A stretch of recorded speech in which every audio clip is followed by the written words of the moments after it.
We all know that polity is very important subject from UPSC perspective and ये interesting भी है।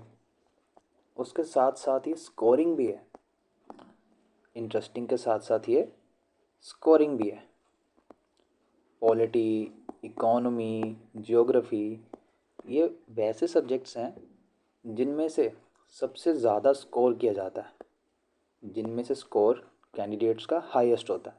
Because एक तो ये फैक्चुअल होते हैं एंड इंटरेस्टिंग होते हैं। फैक्चुअल के साथ साथ इंटरेस्टिंग होते हैं एंड इनकी वेटेज ज़्यादा होती है। इनकी वेटेज जो है मीन्स नंबर ऑफ़ क्वेश्चंस जो हैं जो यूपीएससी पूछता है वो ज़्यादा होते हैं। सो पॉलिटी हमने लास्ट वीडियो में देखा कि पॉलिटी में से सीएससी प्रीलिम्स जो हमारा सिविल सर्विसेज का प्रीलिम्स था 2024 का, उसमें से अकेले पॉलिटी में से 18 क्वेश्चन आए थे। 18 क्वेश्चन आए थे अकेले पॉलिटी में से। मीन्स वी हैव 36 मार्क्स सिर्फ एक सब्जेक्ट में से, दैट इज़ पॉलिटी। हमारे 36 मार्क्स का क्वेश्चन आ रहे हैं, 36 मार्क्स से क्वेश्चन आ रहे हैं। And if I am not wrong, आप सभी लक्ष्मीकांत को फॉलो करते होंगे। ठीक है, आप सभी लक्ष्मीकांत को फॉलो कर रहे होंगे फॉर योर पॉलिटी। बट क्या लक्ष्मीकांत को पढ़ना एज इट इज़ लक्ष्मीकांत को पढ़ना is enough to clear prelims और CAPF और CDS? Answer is no. Laxmikant is very important book. जितने भी मार्केट में नोट्स हैं, जो भी कोचिंग वाले अपनी बुकलेट्स बनाते हैं, वो लक्ष्मीकांत को यूज़ करते हैं। Laxmikanth, DD Basu, bare act, इन सब को यूज़ करके वो एक मटेरियल बनाते हैं। उनकी अपनी बुकलेट होती है, ठीक है, उनके अपने नोट्स होते हैं कोचिंग वालों के। सो उनका बेस जो होता है वो लक्ष्मीकांत, DD बासु ऐसी बुक्स ही होती हैं। वो खुद इन्वेंट नहीं करते। कुछ जो कोचिंग्स हैं वो कुछ इन्वेंट नहीं करते, बस उसको यूज़ करते हैं एंड उसको फ़िल्टर करते हैं। ठीक है, फ़िल्टर करके जो इम्पोर्टेंट होता है वो अपने नोट्स में डालकर आपको देते हैं। This is what they sell, है ना। But before your exam, for example आपका एग्ज़ाम जो है 10 दिन पड़े हैं सिर्फ आपके एग्ज़ाम को। ठीक है, आपके पेपर को, वेदर इट इज़ प्रीलिम्स और CAPF और CDS, आपके एग्ज़ाम को 10 दिन पड़े हैं या फिर 15 डेज़ पड़े हैं, 2 वीक्स पड़े हैं, एट्सेट्रा। उतने दिनों के पहले आप अपनी लक्ष्मीकांत को उठाकर पूरा का पूरा पढ़ नहीं सकते। टाइम कॉन्स्टेंट है एंड ये काफ़ी बल्कि बुक है। काफ़ी बल्कि बुक है लक्ष्मीकांत, हैवी बुक है। Number of pages and chapters काफ़ी ज़्यादा हैं इसमें। So you have to make notes. आपको नोट्स बनाने पड़ेंगे। जितने भी टॉपर्स हैं आप उन सब की जो टॉपर टॉक्स होती है जब आप सुनोगे, सभी मेंशन करते हैं नोट्स नोट्स नोट्स। चाहे वो खुद बनाते हैं या फिर कोचिंग वालों से लेते हैं, जो भी करते हैं। बात जो होती है, जो एक शब्द निकालते हैं अपने मुंह से, वो दैट इज़ नोट्स। कि हमने नोट्स यूज़ किए थे, मैंने हैंड रिटन नोट बनाए थे या फिर कोचिंग से नोट्स लिए थे, एट्सेट्रा एट्सेट्रा। बात वो बेसिकली नोट्स की करते हैं एंड करनी भी चाहिए। क्योंकि बिना नोट्स के एग्ज़ाम के कुछ दिन पहले रिवाइज़ करना इंपॉर्टेंट सब्जेक्ट्स को इज़ नॉट पॉसिबल कि आप बल्कि बुक उठाकर रिवाइज़ कर रहे हो chapter by chapter. So you have to make notes. ये तो बात होगी कि आपको नोट्स बनाने पड़ेंगे। देन नोट्स कैसे बनाएं, नोट्स में कौन कौन सी चीज़ें होनी चाहिए। ठीक है, आपने लक्ष्मीकांत उठाई, चैप्टर खोला पार्लियामेंट। ठीक है, अब आप उसको, यहाँ पे 10 लाइनें लिखी हुई थी, आपने 10 लाइनों को 4 लाइनों में कन्वर्ट करके अपने नोट्स में लिख लिया। सिंपली आपने कॉपी एंड पेस्ट कर दिया। क्या ये नोट्स हैं? नो, ये नोट्स नहीं है। सो नोट्स क्या है? नोट्स सिर्फ आप इस बेस पर नहीं बनाते कि मैंने एक बुक पढ़ी है एंड उस बुक में से मैं एक चैप्टर है फॉर एग्ज़ाम्पल जो 10 पेजेस का है, उस बुक में से मैं एक पेज का नोट्स निकालता हूँ, उसको मैं नोट्स बोलूँगा एंड वही मेरे एग्ज़ाम में काम आएगा। वो नोट्स नहीं होते। नोट्स का बेसिस होता है आपका सिलेबस। ठीक है, आपका सिलेबस, आपके PYQ, कौन सी चीज़ उस बुक में मिसिंग है जो बुक आप फॉलो कर रहे हो। फॉर एग्ज़ाम्पल लक्ष्मीकांत है, लक्ष्मीकांत में बहुत सारी चीज़ें मेंशन्ड है, बट उसमें ये नहीं बताया हुआ कि कौन सी चीज़ हमारे कॉन्स्टिट्यूशन में मेंशन्ड है या फिर कौन सी चीज़ कॉन्स्टिट्यूशन में मेंशन नहीं है। ठीक है, एक समरी दी हुई है आपको, एक समरी दी हुई है लक्ष्मीकांत में आपको। मैंने खुद 12-13 बार लक्ष्मीकांत को पढ़ा हुआ है, खुद मिनिमम इतने बार मैंने खुद पढ़ा हुआ है।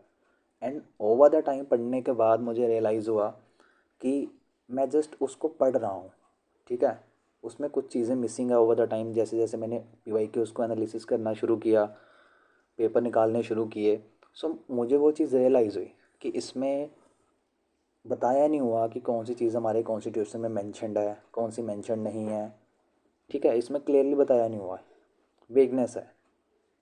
सो वो मुझे एक बेस मिला, एक बेस मिला अपने नोट्स बनाने के लिए, ठीक है। पीवाईक्यू मुझे बेस मिला नोट्स बनाने के लिए, सिलेबस मुझे बेस मिला नोट्स बनाने के लिए। सो ये तो हमारा बेस हो गया, ये हमारा बेस हो गया कि आपको अपना सिलेबस, आपको अपने पीवाईक्यूज़, प्रीवियस ईयर क्वेश्चन जो हैं उनको देखना पड़ेगा कि यूपीएससी किस टॉपिक में से, किस थीम में से, किस थीम में से ज़्यादा पूछ रहा है, ठीक है, या फिर किस थीम में से उसका ज़्यादा, उसकी ज़्यादा वेटेज है। For example parliament, president, fundamental rights, DPSP, ये कुछ ऐसे टॉपिक्स हैं जिनमें से यूपीएससी हर साल कुछ ना कुछ क्वेश्चन पूछता है। सो आपको पता चल गया कि हाँ ये टॉपिक्स जो हैं वो इम्पोर्टेंट हैं, इनके ऊपर मैंने 360 डिग्री नोट्स बनाने हैं कि हर एक टॉपिक, हर एक चीज़ जो इनके साथ रिलेट करती है उसको कवर करना है। एक ये पॉइंट हो गया। एंड जब आप लक्ष्मीकांत उठाओगे, ठीक है, कोई चैप्टर खोलोगे, उसमें आपको समरी दी होगी, आर्टिकल के साथ साथ समरी दी होगी, लिखा होगा, एंड आप उसी को कॉपी पेस्ट कर लोगे, बट आपको पता नहीं होगा कि हमारे कॉन्स्टिट्यूशन में कौन सी चीज़ मेंशन है, कौन सी मेंशन नहीं है। एंड यूपीएससी ने लास्ट कुछ सालों में, लास्ट 3 to 4 ईयर्स में ऐसे क्वेश्चन पूछे हुए हैं कि ये कॉन्स्टिट्यूशन में मेंशन है या फिर मेंशन नहीं है, बट वो तो हमारी लक्ष्मीकांत में लिखा नहीं हुआ।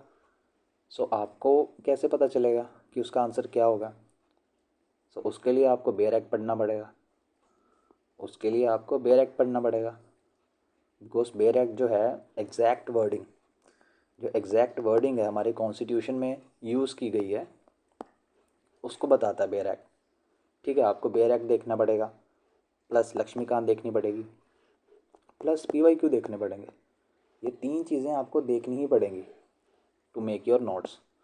अगर आप अकेली लक्ष्मीकांत पढ़ के नोट्स बना रहे हो तो वो नोट्स नहीं है, ठीक है, वो आपके क्वेश्चंस क्रैक करने में हेल्प नहीं करेंगे इतना।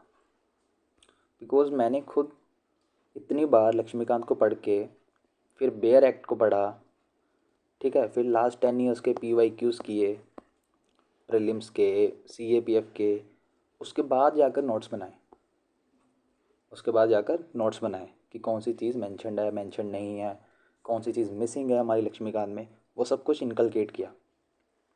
एंड उसी नोट्स के बेसिस पर, उसी नोट्स को यूज़ करके, जब से मैंने नोट्स बनाए मैंने लक्ष्मीकांत को हाथ नहीं लगाया, ठीक है, वो ऐसे ही कबर्ड में पड़ी हुई है। उसके बाद से मैंने लक्ष्मीकांत को एक भी बार नहीं पढ़ा। एंड उन्हीं नोट्स के बेस पे मैंने हमारा जो यूपीएससी प्रीलिम्स 2024 था उसमें 100+ स्कोर किया। सीएपीएफ एसी 2023 फर्स्ट अटैम्प्ट में उन्हीं नोट्स में से पॉलिटी के क्वेश्चन सारे क्रैक किए। एंड इसके ऊपर मैंने वीडियो भी बनाई हुई है एज अ प्रूफ वीडियो कि सभी क्वेश्चन उसमें से क्रैक हो सकते हैं। प्रीलिम्स के जो 18 के 18 क्वेश्चन हैं वो क्रैक किए जा सकते हैं, उसके ऊपर भी मैंने वीडियो बनाई हुई है। So I am saying this is कि नोट्स ऐसे हों जो होलिस्टिक हों। ऐसा नहीं होना चाहिए कि आपने नोट्स बनाए हैं, ठीक है, वो सिर्फ प्रीलिम्स के लिए, यूपीएससी प्रीलिम्स के क्वेश्चन आंसर कर पा रहे हैं, सीएपीएफ के आंसर नहीं कर पा रहे, ऐसा नहीं होना चाहिए। अगर बनाए हैं तो होलिस्टिक होने चाहिए, ठीक है। Now I am gonna show you कि कैसे होने चाहिए एंड कौन कौन सी चीज़ें उसमें होनी चाहिए। This is something about me कि 2023 में फर्स्ट अटैम्प्ट में सीएपीएफ क्लियर किया था एंड 24 में भी क्लियर किया था। ड्यू टू मेडिकल रीजंस मैं इसमें मेडिकली अनफिट था एंड वो एक अलग इशू था। The thing is paper clear करना, जो चीज़ें आपके हाथ में है, जो हाथ में नहीं है वो उसके बारे में क्यों सोचना। एंड सेम हुआ हमारा सीएससी प्रीलिम्स जीएस में, इसके ऊपर भी मैंने वीडियो बनाई हुई है। 107 के आसपास स्कोर किया था एंड 18 क्वेश्चन आए थे प्रीलिम्स में, जिसमें से मेरे अप्रोक्स 14 क्वेश्चन पॉलिटी के सही थे एंड बाकी जो 4 गलत हुए थे वो सिली मिस्टेक की वजह से गलत हुए थे, जिसमें से 2 क्वेश्चन वैसे थे जिनमें मेरे पास नॉलेज तो थी बट उस टाइम में इस प्रेशर के अंडर, स्ट्रेस के अंडर मैं उनको उस चीज़ को रिकॉल नहीं कर पाया एंड वो क्वेश्चन को मैंने गलत मार्क कर दिया। बट 14 क्वेश्चन जो थे मेरे बिल्कुल करेक्ट थे, इनके आंसर मैंने घर आकर मैच किए थे एंड सभी करेक्ट थे। एंड इन्हीं नोट्स को मैंने खुद यूज़ किया था हमारे प्रीलिम्स से पहले एंड CAPF से पहले। मैं 2023 की बात कर रहा हूँ। 2023 2023 में फर्स्ट CAPF दिया था मैंने, तब इनको यूज़ किया था। 2023 प्रीलिम्स तब भी इनको यूज़ किया था। 2024 प्रीलिम्स तब भी इसको यूज़ किया था एंड CAPF 2024 तब भी इसको यूज़ किया था। इसको यूज़ करके सबको क्रैक किया, सभी के पॉलिटी क्वेश्चंस को क्रैक किया, सभी एग्ज़ाम्स को क्रैक किया, सिर्फ इसको यूज़ नहीं किया। ठीक है, उसका रिजल्ट भी मिला है। If you are new you can hit that red icon, it is your wish. मेरी हैंड राइटिंग कुछ अच्छी नहीं है बिकॉज जैसी है वैसी है। 20+ ईयर्स हो गए, हैंड राइटिंग चेंज नहीं हो सकती, मेरा पर्सपेक्टिव है। So this is my polity notes and मैंने इसका अलग से एक अपने अकॉर्डिंग सीक्वेंस बनाया था। पहले पार्लियामेंट, फिर अपने प्रेसिडेंट, फिर वाइस प्रेसिडेंट, फिर प्राइम मिनिस्टर, फिर चीफ मिनिस्टर। इस मतलब इस सीक्वेंस में मैं गया था। ठीक है, ये सीक्वेंस मैंने अपने अकॉर्डिंग बनाया था। मतलब पॉलिटी को, जो पॉलिटी का सीक्वेंस है, लक्ष्मीकांत का जो सीक्वेंस है उसको मैंने फॉलो नहीं किया था। ठीक है, तो फर्स्ट हम देखते हैं पार्लियामेंट। पार्लियामेंट बहुत इंपॉर्टेंट चैप्टर है। इसमें से हर साल कुछ ना कुछ UPSC पूछता है। ठीक है, हर साल कुछ ना कुछ पूछता है। सो अगर आप लक्ष्मीकांत खोलोगे तो आपको पहले ये लाइन मिल जाएगी कि आर्टिकल 79 जो है कॉन्स्टिट्यूशन का, वो कहता है कॉन्स्टिट्यूशन ऑफ पार्लियामेंट। वो बात करता है कॉन्स्टिट्यूशन ऑफ पार्लियामेंट एंड वो क्या कहता है कि पार्लियामेंट में कौन कौन होगा। पार्लियामेंट में होगा लोकसभा, राज्यसभा, प्लस हमारे president, plus president of India. ठीक है, लोकसभा, राज्यसभा एंड प्रेसिडेंट, 3 लोग होंगे, मीन्स 3 इंस्टीट्यूशन होंगे। जो प्रेसिडेंट है वो भी एक इंस्टीट्यूशन है अपने आप में। ठीक है, ये 3 इंस्टीट्यूशन होंगे पार्लियामेंट में। वो आपका फर्स्ट पेज जो होगा, फर्स्ट पैराग्राफ जो होगा आपकी लक्ष्मीकांत का, वो बात करेगा। ये फर्स्ट आर्टिकल था। लास्ट आर्टिकल जो है 122 है। वो कहता है कि जो कोर्ट्स हैं, सुप्रीम कोर्ट, हाई कोर्ट, कोई भी कोर्ट जो है, वो पार्लियामेंट के किसी काम के बारे में इंक्वायर नहीं करेगा कि पार्लियामेंट में क्या हो रहा है क्या नहीं हो रहा। मीन्स उसको रोक लगाता है, प्रोहिबिट करता है हमारे कोर्ट्स को पार्लियामेंट को इंक्वायर करने के लिए। देन ये भी आपको लक्ष्मीकांत में मिल जाएगा सीट्स के बारे में। कितनी सीट्स हैं, राज्यसभा में 250 सीट्स हैं, लोकसभा में अपनी 550 सीट्स हैं। ठीक है, ये तो उसकी मैक्सिमम स्ट्रेंथ होगी। बट करेंटली कितनी है? करेंटली 250 245 है राज्यसभा में, लोकसभा में 543 है, 543। एंड स्टेट एंड यूटीज़ का अलग अलग शेयर है, स्टेट यूटीज़ का अलग अलग शेयर है। एंड वी ऑल नो कि राज्यसभा में 1/3 मेंबर्स जो होते हैं हर साल, हर सेकंड साल, एवरी सेकंड ईयर रिटायर हो जाते हैं। 1/3 member every second year retire हो जाते हैं। एंड लोकसभा में आपको 25 ईयर्स आपकी एज होनी चाहिए टू बी मेंबर, राज्यसभा में 30 ईयर्स होनी चाहिए। एंड वी ऑल नो कि लोकसभा जो है हर 5 साल बाद क्या हो जाता है, इसका डिसोल्यूशन हो जाता है। एंड राज्यसभा जो है वो परमानेंट चैम्बर है, राज्यसभा परमानेंट चैम्बर है। तो ये तो आपको हमारी जो लक्ष्मीकांत है उसमें क्लियरली दिया हुआ है, उसमें क्लियरली दिया हुआ है। एंड ये वाली जो इन्फॉर्मेशन थी, ये वाली जो है, ये मैंने हमारी स्टेट लेजिस्लेटिव असेंबली जो है, जो स्टेट लेजिस्लेटिव असेंबली वाला चैप्टर है, ठीक है, उसमें से उठाया था। ये लाइन उसमें से उठाई थी। वो कहता था कि जो मैक्सिमम स्ट्रेंथ होगी, जो मैक्सिमम स्ट्रेंथ होगी असेंबली की, स्टेट लेजिस्लेटिव असेंबली की, वो 500 होगी एंड मिनिमम 60 होगी। इसके ऊपर भी UPSC ने क्वेश्चन पूछा हुआ है, कितनी बार क्वेश्चन पूछा हुआ है। ठीक है, एंड स्टेट लेजिस्लेटिव काउंसिल भी होती है। काउंसिल की कितनी होगी? काउंसिल का उन्होंने बोला था कि मैक्सिमम होगी 1/3 of the assembly. For example assembly की स्ट्रेंथ है 500, उसका 1/3 करोगे, वो मैक्सिमम स्ट्रेंथ है हमारी लेजिस्लेटिव काउंसिल की स्टेट में। मिनिमम कितनी होगी? 40 मेंबर्स, मिनिमम 40 मेंबर्स। एंड ये लाइन जो है, ये भी आपको लक्ष्मीकांत में मिल जाएगी, ये भी आपको लक्ष्मीकांत में मिल जाएगी वोटिंग एज वाले पार्ट में, वोटिंग वाले पार्ट में, कि जो 61st अमेंडमेंट थी 1988 में, वोटिंग एज जो थी उसमें रिड्यूस कर दी थी from 21 to 18, Rajiv Gandhi government, ठीक है। तब वोटिंग एज को 21 से 18 कर दिया गया था। ये भी वहाँ पे आपको मिल जाएगा। देन टेरिटोरियल कॉन्स्टिट्यूंसी, ये भी आपको लक्ष्मीकांत में मिल जाएगा। मैं यहाँ पे पढ़ा नहीं रहा आपको, ठीक है, तो जस्ट आपको ओवरव्यू दे रहा हूँ कि आपको कौन कौन सी चीज़ें इंक्लूड करनी है। कोई आपने कॉपी पेस्ट नहीं मारना, ठीक है। जो फैक्टर्स बताए मैंने, उन फैक्टर्स के बेस पे आपको इन्फॉर्मेशन जो है यहाँ पर ऐड करनी है, ठीक है। यहाँ पर इन्फॉर्मेशन ऐड करनी है। ये रीएडजस्टमेंट वाला क्वेश्चन इस साल प्रीलिम्स में आया था। मैंने ये भी बताया था कि 4 बार हुआ था, 52 में, 62, 72 एंड 2002। रीज़न भी बता दिया था कि तब ये जो गैप है इतना बड़ा, 25 ईयर्स के लिए फ्रीज़ कर दिया गया था। 25 ईयर्स के लिए फ्रीज़ कर दिया गया था, इसीलिए इतना सारा गैप है, ठीक है। 4 बार हमारा रीएडजस्टमेंट हुई है and 4 bar delimitation commission constitute हुआ था। ये क्वेश्चन आया था, बहुत ईजी क्वेश्चन था, फ्री के 2 नंबर्स मिल गए थे, ठीक है। एंड अगेन 2002 में 84th अमेंडमेंट के थ्रू गवर्नमेंट ने फिर से फ्रीज़ कर दिया था। गवर्नमेंट ने क्या किया था, गवर्नमेंट ने कहा था 84th अमेंडमेंट के थ्रू कि 2026 तक कोई भी सीट जो है उसका सीट्स चेंज नहीं होंगी, जितनी नंबर ऑफ़ सीट्स हैं उतनी ही रहेंगी 2026 तक। ये 84th अमेंडमेंट ने कहा था, ठीक है। इसीलिए 2002 के बाद कोई डिलिमिटेशन कमीशन नहीं इस्टेब्लिश हुआ। एंड जो लास्ट वीडियो में मैंने बताया था हमारे प्रीलिम के पॉलिटी वाले क्वेश्चंस में कि जो 2002 में डिलिमिटेशन कमीशन इस्टेब्लिश हुआ था, उसने नंबर ऑफ़ सीट्स के साथ कुछ भी नहीं किया था। नंबर ऑफ़ सीट्स सेम थी, बस उन्हीं सीट्स की रीएडजस्टमेंट हुई थी on the basis of 2001 census, on the basis of 2001 census. And ऐसे ही ये सारी इन्फॉर्मेशन जो आपको लक्ष्मीकांत में मिल जाएगी, ठीक है।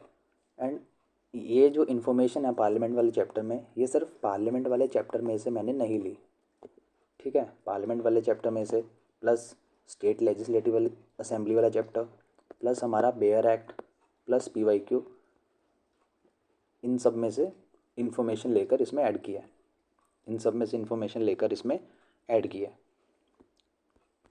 नेक्स्ट पेज इज डिस्क्वालिफिकेशन, कि प्रेसिडेंट का डिसीजन फाइनल होता है।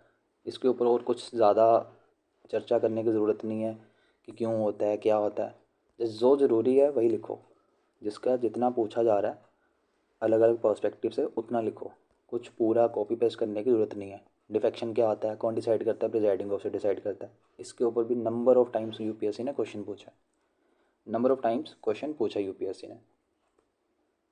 देन एंटी डिफेक्शन, इसके ऊपर भी नंबर ऑफ़ टाइम्स क्वेश्चन पूछा हुआ है। कब ऐड हुआ था, 52nd अमेंडमेंट ने ऐड किया था, 1985 में ऐड किया था। डिफेक्शन किस बेस पे होती है वो सारा कुछ लिखा हुआ है। ये भी हमने बात की थी, ये भी क्वेश्चन आया था, बहुत ही अच्छा क्वेश्चन था स्पीकर के ऊपर, 2024 में आया था। फ्री के नंबर थे 2, ठीक है, कि स्पीकर जो है बताया था कि फर्स्ट इंस्टेंट में वोट कर सकता है जब स्पीकर को रिमूव करना हो। एंड यही डायरेक्ट लाइन डाली थी यूपीएससी ने, एंड ये क्वेश्चन यूपीएससी ने पहले भी पूछा हुआ है। ये पूरा का पूरा PYQ है, ये PYQ है, ठीक है। उसी बेस पे ये मैंने डाला था इन्फॉर्मेशन, एंड फ्री के 2 नंबर मिल गए थे इसके बेस पे मुझे। देन हमारा डेप्यूटी स्पीकर का इंस्टीट्यूशन कब बना था, पहले कौन था, बाद में कौन था, ठीक है। ये वाला ऑप्शन में दिया हुआ था इस साल, जो यूपीएससी ने 2024 का क्वेश्चन डाला था, ये उन्होंने ऑप्शन में दिया हुआ था। जब उन्होंने बोला था प्रोविजनल प्रेसिडेंट कौन था कॉन्स्टिट्यूएंट असेंबली का, उसमें ये भी ऑप्शन में था, ठीक है। ये तो हमें पता था स्पीकर थे, ये थोड़ी हो सकते हैं प्रेसिडेंट। ईजी क्वेश्चन था। स्पीकर प्रोटेम के ऊपर भी नंबर ऑफ टाइम्स क्वेश्चन पूछा हुआ है, जस्ट उतना लिखना है जो ज़रूरी है, पूरी कोई कहानी नहीं निकली। डेप्यूटी चेयरमैन कौन होता है, उसका काम क्या होता है, इसके ऊपर भी नंबर ऑफ टाइम्स क्वेश्चन पूछा हुआ है, ठीक है। देन प्रोरोगेशन के ऊपर भी इस बार क्वेश्चन पूछा था कि प्रोरोगेशन जो है प्रेसिडेंट के द्वारा उस प्रेसिडेंट को काउंसिल ऑफ मिनिस्टर की परमिशन नहीं लेनी पड़ती, उसके ऊपर भी क्वेश्चन पूछा था, इजी क्वेश्चन था। लैप्सेस ऑफ बिल के ऊपर भी क्वेश्चन पूछा था कि कौन सा बिल लैप्स होता है, कौन सा नहीं लैप्स होता। 2024 प्रीलिम्स की बात कर रहा हूँ मैं। सिर्फ पार्लियामेंट वाले चैप्टर में से अब तक 5 से 6 क्वेश्चन यूपीएससी ने पूछ लिए हैं, सिर्फ पार्लियामेंट वाले चैप्टर में से। बहुत ही इजी क्वेश्चन थे, कुछ ऐसे हार्ड क्वेश्चन नहीं थे कि जो क्रैक नहीं हो सकते। देन डिवाइसेस कौन से होते हैं पार्लियामेंट के, यहाँ पर लिखा हुआ है, ठीक है। एंड ये इन्फॉर्मेशन लक्ष्मीकांत में नहीं है। लक्ष्मीकांत में ये तो लिखा हुआ है क्वेश्चन आवर होता है, ज़ीरो आवर होता है, क्लोजर मोशन, प्रिविलेज मोशन, ये होता है, बट ये नहीं लिखा कि कॉन्स्टिट्यूशन के अंदर मेंशन कौन सा है। जैसे ज़ीरो आवर है, ये कॉन्स्टिट्यूशन में मेंशन नहीं है। जो ज़ीरो आवर है हमारा, ये अपने कॉन्स्टिट्यूशन में मेंशन नहीं है। एंड जो कॉलिंग अटेंशन मोशन है, ये मेंशनड है। कॉलिंग अटेंशन मोशन जो है, ये मेंशनड है हमारे कॉन्स्टिट्यूशन में। एडजर्नमेंट मोशन सिर्फ लोकसभा में लाया जा सकता है। क्यों लाया जा सकता है? क्योंकि इसमें एलिमेंट ऑफ सेंश्योर होता है। ये भी आपको पता होना चाहिए कौन सी चीज़ लक्ष्मीकांत के अंदर मेंशनड है, कौन सी नहीं मेंशनड, कौन सी कॉन्स्टिट्यूशन में मेंशनड है, कौन सी नहीं मेंशनड, ये आपको पता होनी चाहिए। ये चीज़ आपको पता होनी चाहिए। अब नो कॉन्फिडेंस मोशन है, नो कॉन्फिडेंस मोशन है, ये भी हमारे कॉन्स्टिट्यूशन के अंदर मेंशन नहीं है। एंड ये चीज़ लक्ष्मीकांत के अंदर लिखी नहीं है। जो हमारी लक्ष्मीकांत है उसके अंदर ये चीज़ नहीं लिखी हुई कि भाई नो कॉन्फिडेंस मोशन कॉन्स्टिट्यूशन के अंदर मेंशनड है या फिर नहीं मेंशनड। जस्ट ये बताया हुआ है कि नो कॉन्फिडेंस मोशन होता है एंड वो गवर्नमेंट के अगेंस्ट लॉन्च किया जाता है, बट ये नहीं बताया कि ये कॉन्स्टिट्यूशन के अंदर लिखा हुआ है या फिर नहीं लिखा हुआ।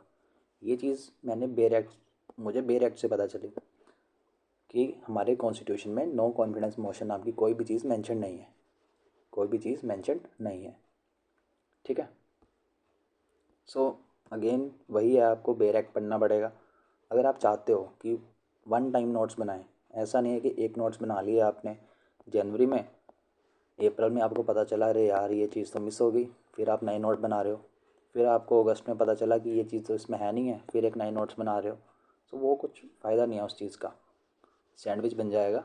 इससे अच्छा वन टाइम नोट्स बनाओ, तीनों चीज़ों को पढ़ो, ठीक है। एंड आपके काम भी आए एंड आपका पेपर भी क्लियर हो। जस्ट नोट्स नहीं बनाते रहना, आपने अपने एग्ज़ाम क्लियर करना है। सो ये सारी इन्फॉर्मेशन थी जो मैंने 3 सोर्सेज से कवर करी थी एंड अपने नोट्स में इनकलकेट करी थी। ट्रस्ट में मैंने जब से ये बनाया था तब से मैंने लक्ष्मीकांत को एक भी बार नहीं पढ़ा। वो तब से वैसे ही पढ़ी हुई है जब से मैंने नोट्स बनाए हैं।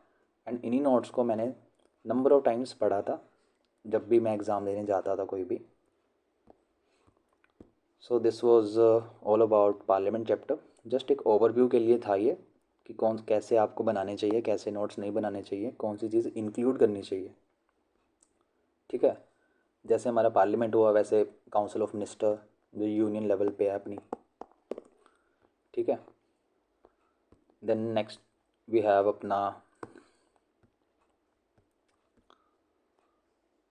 अपना प्रेसिडेंट।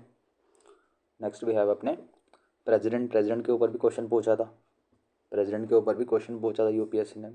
काफ़ी इजी क्वेश्चन था, काफ़ी इजी क्वेश्चन था। सो this was all about how you should make notes, कौन सी चीज़ें लिखनी चाहिए। नोट्स खुद के लिए बनाओ, ठीक है। नोट्स बनाओ खुद के लिए कि जो आपको समझ में आए। ऐसे मत बनाओ कि मैं इसको बेचूंगा, कल को इसको मैं सेल करूंगा, या फिर ये नोट्स मैं अपने दोस्त को दूंगा, दिखने में कैसे लगेंगे। सो वो माइंड में नहीं आना चाहिए। खुद के लिए बनाओ कि मैंने एग्ज़ाम क्लियर करना है, मैंने एग्ज़ाम क्लियर करना है, उस पर्सपेक्टिव से नोट्स बनाओ। एंड होलिस्टिक बनाओ कि अगर पार्लियामेंट है, पार्लियामेंट में से कोई भी क्वेश्चन आए, किसी भी तरह क्वेश्चन आए, मैं गारंटीडली श्योरिटी से उस क्वेश्चन को मैं आंसर कर पाऊँ। ऐसे नोट्स बनाओ। ऐसा ना हो कि आपने नोट्स बना लिए, कोई क्वेश्चन आया वो नोट्स में थे नहीं, आप फिर से उठाकर लक्ष्मीकांत को पढ़ रहे हो। वो चीज़ नहीं होनी चाहिए, वो डबल लेबर हो जाएगी। आपने नोट्स भी बना लिए, लक्ष्मीकांत भी पढ़ रहे हो, कोई फ़ायदा नहीं है उस चीज़ का। So this was it for today and I hope you are getting my point कि आपको कौन सी चीज़ इंक्लूड करनी है, कौन सी चीज़ इंक्लूड नहीं करनी। लक्ष्मीकांत को सिर्फ पढ़ना नहीं है, उसको एनालाइज भी करना है कि इसमें से कौन सी इन्फॉर्मेशन कॉन्स्टिट्यूशन के अंदर मेंशन्ड है, कौन सी मेंशन नहीं है। लक्ष्मीकांत में काफ़ी चीज़ें मिसिंग है, लक्ष्मीकांत में इटसेल्फ काफ़ी चीज़ें मिसिंग है। सो वो आपको तभी पता चलेंगी जब आपको अच्छे से सिलेबस का पता होगा, पीवाईक्यूज़ का पता होगा एंड सब्जेक्ट की डेप्थ होगी, आपके पास डेप्थ तक नॉलेज होगी, ठीक है। So thank you for watching this session.